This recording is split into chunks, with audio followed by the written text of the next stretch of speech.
In 1939, the war broke out and we became refugees.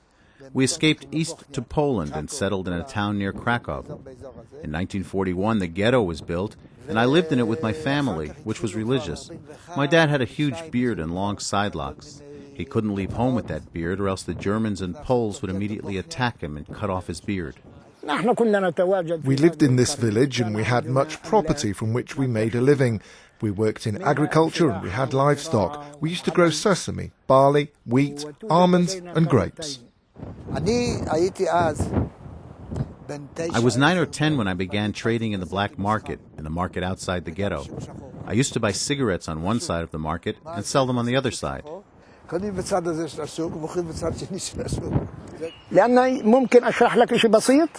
The men from the village never took part in any of the battles. Our village was located alongside the main road which connected Tel Aviv with Jerusalem. Israeli convoys that delivered food to Jerusalem only went through Abu Ghosh. What would have happened if we'd have killed a Jewish soldier? They'd definitely have taken revenge against us.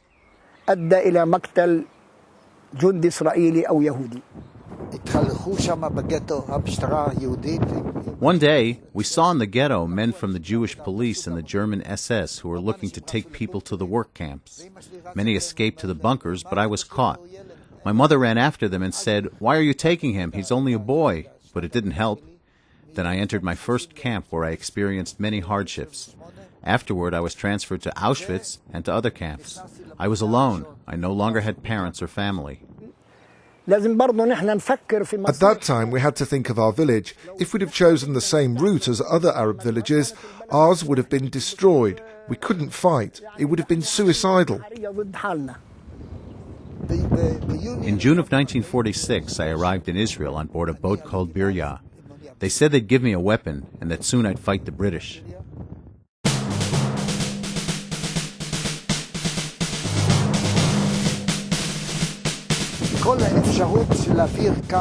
The Castell could thwart from above any possibility to transfer food from Jerusalem to Tel Aviv.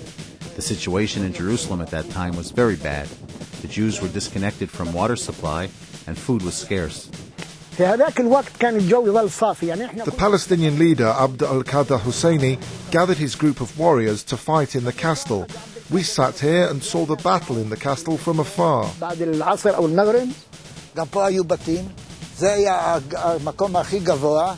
Here were the village houses, and this was the highest spot. The village administration must have sat here with the Arab fighters. In the morning, there were rumors that Abd al-Qadir Husseini was captured by the Jews. The truth was that he was killed as soon as the battle began, but people didn't know that then. From all over, Arabs began to gather, from Hebron, Nablus and Ramallah, in order to bring Husseini back. The battle started again in the morning, and then the Arabs found Husseini's body. We got an order.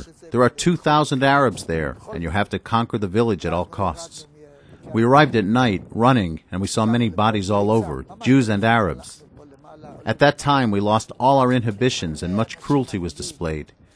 We were told that Abd al-Qadir Husseini had been killed.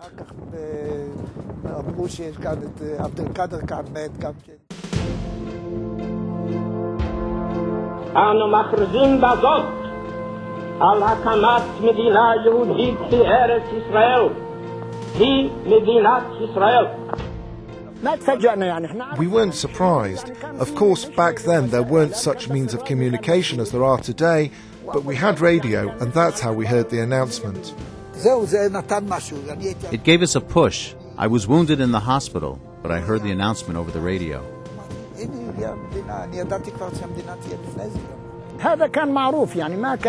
was a fact. There wasn't a surprise. After all, Israel had prepared itself well for the war.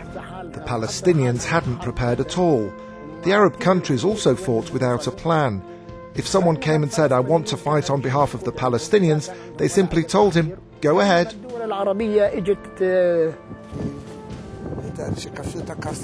I told myself, at last, the state is here. But I already knew the state would be established, because after we conquered the Castell, it was all over.